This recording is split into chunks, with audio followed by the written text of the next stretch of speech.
Hello, everybody, and thank you for tuning in to the Liberty Report.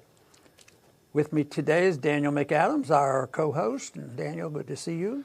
How are you this morning, Dr. Paul? Doing good, and I want to start off with hopefully good news. At least for now, we'll make the point. And that has to do with Seattle, one of the first cities to get hit. It was hit real hard under the circumstances, and a lot of bad news came out there, and a lot of death. But it looks like it may have peaked, it may have dipped a little bit. So that, since it was early on, that might be the sign that we'll hear more of that.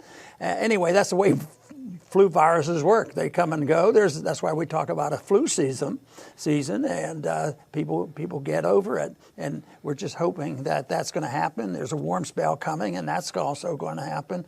But I don't think we can depend on policy, whether it's the medical policy, the political policies, the economic policy that our country is following. Things aren't going to get better with some of the proposals that they have.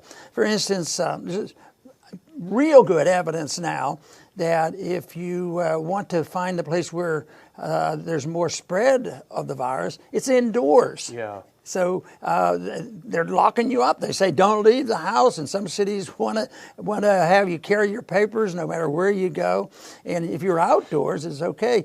If, for instance, right now it is my belief that if you have a neighborhood and they've locked them out of the schools, that if the kids got together voluntarily and found a ball field and just played football out in the sunshine, that would be a heck of a lot better than trying to prevent more than 5 people getting together. Yeah. And if they got closer than 6 feet, I think the benefit of the sunshine and moving around, and psychologically, it would be a great deal of benefit. But we know of other things that they're doing all the time that makes things worse, and that's what we have to contend with, because I think there's a few people in politics and around that are motivated with sinister motives. I'll tell you, you can't imagine them when you talk about the Speaker of the House. But most people, I think, want to deal with this. We have a disagreement with what's happening, but for people to come along and say, if Trump doesn't agree with them, he murdered somebody. That's pretty insane. Yeah.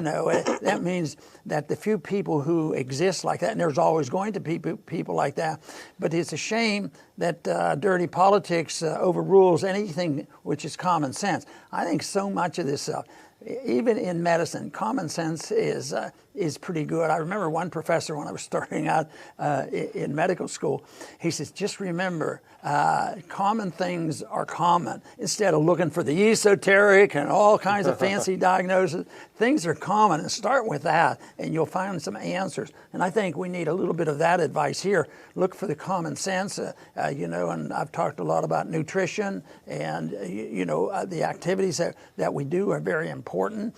And I think that a little common sense is what we need. But right now, there's a lot of panic. A ton of panic out there, and people are getting frightened, and that is bad. That in itself can cause havoc. But I think the most powerful argument against what's happening is comparing the deaths from influenza and coronavirus, and it's about 40 times worse with the influenza. Yeah. And nobody would believe that. Well, they don't even talk about it. What if every time they put up the deaths on coronavirus, and right underneath they put influenza? Oh, but that's not comparing apples with apples. Yeah, we just don't think about people who have influenza. But it's who are the most vulnerable in influenza? Elderly people, and have people who have other kind of problems. Very same thing. But right now the hype is coronaviruses. It's used for right now, of course, to get involved economically too. Coronavirus is the cause of our downturn, and therefore we have to spend $1 trillion? No. $2 trillion? No. 3. Some people, if you add it all up, you can't even figure out where it's coming from when the Fed puts in $2 or $3 trillion. So it's always more and more, and they think they can solve their problems by more regulations and more money. At the same time, most of the time, you can see that what they're doing with all this, jumping at it and doing something, is making things worse. You know, If you question the fear-mongering, they'll shout you down. You know, this reminds me of after 9/11. You know, Ron Paul, how dare you talk about civil liberties? Don't you know we're under attack? You know, how dare you question the official numbers? Don't you understand people are dying? Well, now it turns out that the officials themselves are questioning the numbers because they were wildly overstated to terrify people. But that doesn't stop all of the, you know, would-be dictators in the U.S. from using these to launch extraordinary measures. And we've got quite a few clips today because I think it illustrates a lot of what we're trying to say. If you go to the first one, here's probably the number one dictator. Here's the mayor of New York City, Bill de Blasio. He's going to, if he catches you on the street, he's going to fine you $500. De Blasio said fines of $250 to $500 would begin for people found congregating in public who fail to disperse when ordered. You've been warned and warned and warned again, said the mayor. There's the number one. This is just an example. Here's another one. And of course, this picture is just illustrative. It's not accurate, but the headline is accurate. Police and military begin door-to-door searches to hunt down New Yorkers seeking refuge. I can understand wanting to keep New Yorkers out of your state, but here you have the military. This is in Rhode Island, and actually Adam Dick from the RPR wrote about this over the weekend. Rhode Island is sending the military, the National Guard, door to door. Hey, are you from New York? You come with us. So it's that's just one example of so many of these things happening. You know, it was in Japan where they did the study to find out there was a significant ease of spread if you're indoors versus outdoors. But just think about it. There are some cities now that also have to be politically correct, and you don't want to ignore the homeless.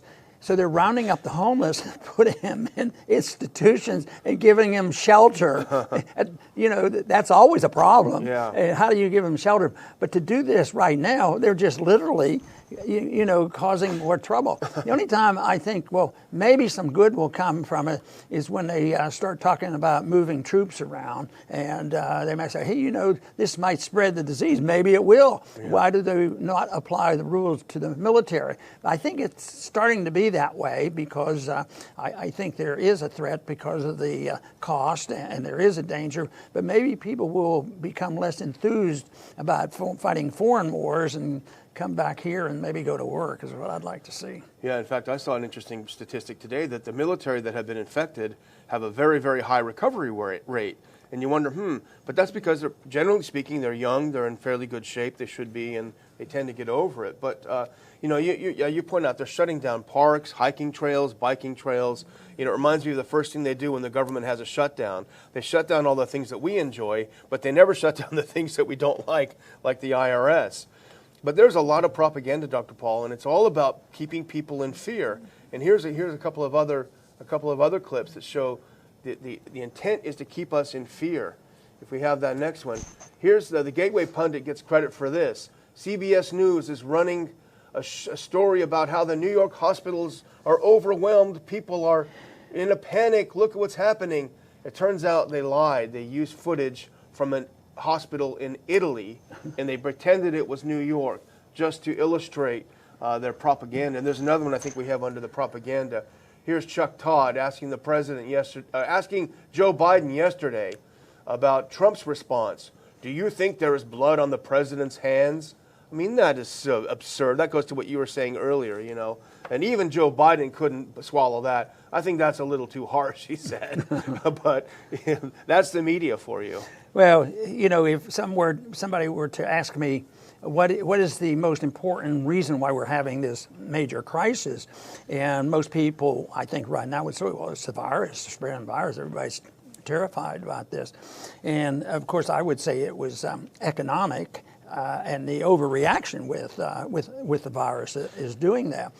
But in medicine, there is a term called iatrogenic, and most people, I'm sure they know what that is, but iatrogenic disease is one that the doctor creates. He makes the wrong diagnosis and the wrong treatment, and the patient gets sick with another illness.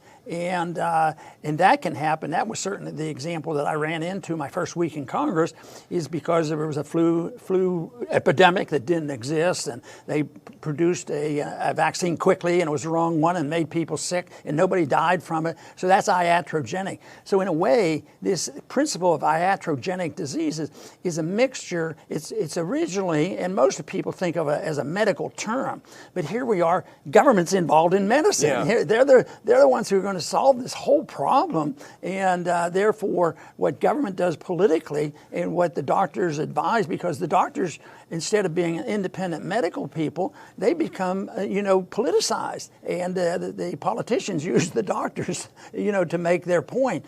But and that's why it compounds. It reminds me of Mises's great statement. He says, when a government comes in and writes a regulation, it causes the need for two more to try to correct it. Yeah. And if you think of some of the things that we've already talked about, there's going to be more problems. Right now, economically speaking, that what we have to do is print trillions of dollars to solve the problems of trillions of dollars that shouldn't have been printed, and lower the interest rates to lower below zero, even though it was low interest rates and zero rates that caused it. So they never learn. And so the problems that we create medically and politically are always requiring what? More government. Yeah. And that goes back to the very, very suspicious theory that, only somebody paranoid would think of this, that the government, some people in government have a goal to actually have chaos and become authoritarian, because they like to break down the system. That's what cultural Marxism is all about. That's the only way I can understand that. And some people would actually believe, the way they act. When you look at that bailout deal, the things, especially what was piled on at the end, this social stuff that they were spending money on all kinds of issues, they weren't caring. The fact that some people are dying from coronavirus, if they did, they'd care about how many people are dying from tuberculosis, how many people die in war, how many people die at the hands of our weaponry that around the world that we just call accidental, collateral damage, that whole thing. So people will use it, whether they designed it and deliberately did it. But boy, I tell you, the statement is, when there is a crisis, don't pass it up. It gives us a chance to make our government bigger, make us, the authoritarians, more important, and we know what's best. People don't know what's best for them. But I'll tell you what, when you look at some of the health habits, you don't have to be a genius. You don't have to have a PhD. You don't have to be locked in the type of medicine that is conventional. Maybe you can look at some of the natural things, because, who would think that sunshine was important? It's a great disinfectant. And it just goes on. But no, we keep saying, print more money and it's going to solve the problem. Make more vaccines, and vaccines aren't the safest medication in the world. So that, I think it's the job of all individuals, and we hope to contribute to it, to figure out what is common sense, because it doesn't have to be a lot more than that. I was raised in a German family, and they hadn't gone to college and this sort of thing. But you know what? They had a lot of home remedies and a lot of common sense, which made no sense to me then. I never thought about it. Then my initial years in medical school, what were they telling me that stuff? And I thought, oh, they're not agreeing with my medical training. Then later on, it started to come together. Some of their common sense was worthwhile. So I think we need a big dose of common sense right now. Yeah, exactly. And you talk about the passing of this massive bill. And what happens when one person stands up, Thomas Massie, stands up before the entire Congress and says, hang on a minute, can we at least vote on the biggest bailout in history? And according to the press release that I heard, one other member of Congress, I think it was from Nevada, yelled down, shut the blank up, when he stood up to the, and they wouldn't even give him the courtesy of the House to yeas and nays. He requested, and they wouldn't let him do it. So that's what happens when you stand. I think history is going to go down on Massie's side. But it's kind of funny, because medical bureaucrats are still bureaucrats. People don't realize it. People that have been in our circles that we respect, they don't believe anything the government says about foreign policy. But then if you get a government doctor out there, all of a sudden it's like coming down from on high. It's really amazing. But you talked about Trump earlier, and he's in a real bind too, because he's got bureaucrats around him and they look like doctors. And in fact, we have a couple of clips. These are two people, the head of his task force and the head of the person studying or doing the communicable diseases. They're saying two very different things. Maybe we can put up that first one. Here's the Deborah Birx, who was the coronavirus task force member. She had a really interesting press conference a couple of days ago. She warned the public not to panic when they hear about these models, which are meant to terrify people. She said when people talk about 20% of the population getting infected, it's very scary. But listen to this, Dr. Ball, we don't have data that matches that based on our experience. And she went on later to say there is no model right now, no reality on the ground where we can see 60 to 70% of Americans infected. And then here you have Anthony Fauci, his disease control guy. This next clip, if we have it, he goes on TV and he says something very different. If we have that next, here he goes on saying, looking at what we're seeing now, I would say between 100 and 200,000 deaths. I mean, we're going to have millions of cases. This is him just yesterday running around all the news shows, undermining the president, showboating, contradicting the other doctors, and it keeps people terrified. We should do something about this bureaucrat business, bureaucrat problems. You know, the old saying, first you kill the lawyers. We won't be that bad because we have lawyer friends. But first you get rid of the bureaucrats, the whole argument. Mises has a whole book on bureaucracy, you know, why it doesn't work and compounds it. I do want to make one mention of this because the whole picture, whether it's coronavirus or the predictable downturn in the economy because of the monetary system that we have, the excessive spending and deficits and all these things, which made it predictable. You know, the Austrian economists aren't geniuses. They just use their common sense. Yeah. You do all this is what happened. But right now, the insanity is the printing of more money, thinking that the printing of money will solve these problems. But when these massive distortions in the economy occur, you know, massive debt and malinvestment, actually the correction is politically impossible to impose anymore. In our early history, they would at least let the correction come, and that means liquidate. Mm-hmm. Like an individual. If you're in big trouble and you want to get on your feet again, you go through the process of declaring bankruptcy and get back on your feet or pay off your debts or work harder or do whatever you have to do. But here we print money, and because they don't want default, they're claiming they're doing opposite, you know, of what I intend to do. They say, oh no, we don't want them liquidated. We don't want them to go bankrupt. That we got to help them. But if you think of it, if you have if you have 200 companies, 100 did pretty good preparation and had some money saved for a rainy day. And the others were just living on the edge. So the people living on the edge, lo and behold, they might be in more trouble. So what do? We come in, we print more money, which is diluting the value of the dollar, and we give it to the people who really didn't do a very good job. And I just say that cautiously because for some reason they were in worse shape. At the same time, where do they get the money? They have to get it from the companies that still survive. You say, well, they're not going to be in business either, but they might have savings and they might be getting back. They might be the most efficient companies, but if you dilute the value, it's a tax. Yeah. They don't understand that you don't have to go in with an armed bureaucrat to collect the money from the IRS. I mean, you might just have to say, well, we're going to steal from that guy, and that's what the Federal Reserve does, and the authoritarians do, the big spenders. They steal the wealth from the people who are most efficient to make sure that everybody's poor. And unfortunately, economically speaking, and medically, it's not a heck of a lot better. But fortunately, we will get a reprieve because the natural course of these viruses defy even the mistakes that the people make, even though we lock people in their homes and say, don't you dare go out in the sun and play ball, this sort of thing. Don't go to the beach. This is horrible.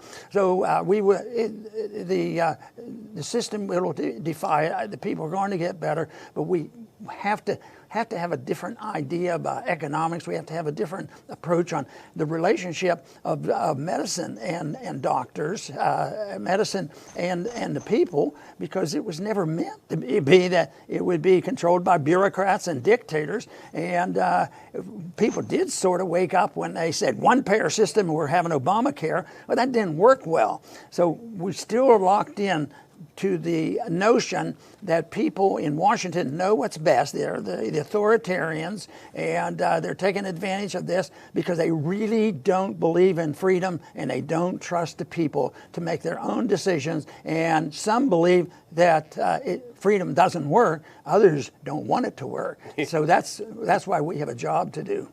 Yeah, and you talk about this whole system, the bad companies, the ones that didn't prepare right or aren't situated right, being rewarded and propped up. Well, we should learn our recent history. That's what took down the Soviet Union, you know. It was politics and ideology over actual economics, you know. We've always made iron at this iron plant. We will continue to make it, you know, for the next 5-year plan. And that's exactly what they're doing. But, you know, this is the sleight of hand, the bait and switch. You know, while Americans were hunkered down terrified of this virus, Congress passed the greatest transfer of wealth from working and middle class people to the ultra rich, the ultra wealthy, probably in history. And it always happens that way. But people being terrified often do really crazy and dumb things. We have even a couple of pictures of that. Maybe we'll call this section the comic relief section. Here's what Americans are doing.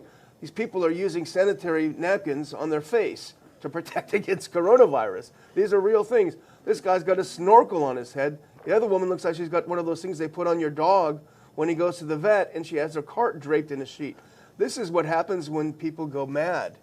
And when the government comes in and says, hey, we'll take care of this for you, just give us some of your liberties, they just come running. So it's very unfortunate, this whole thing. Yeah, and the famous quote is, people think in herds and they go mad in herds. Unfortunately, the prediction is that they only regain their senses one at a time.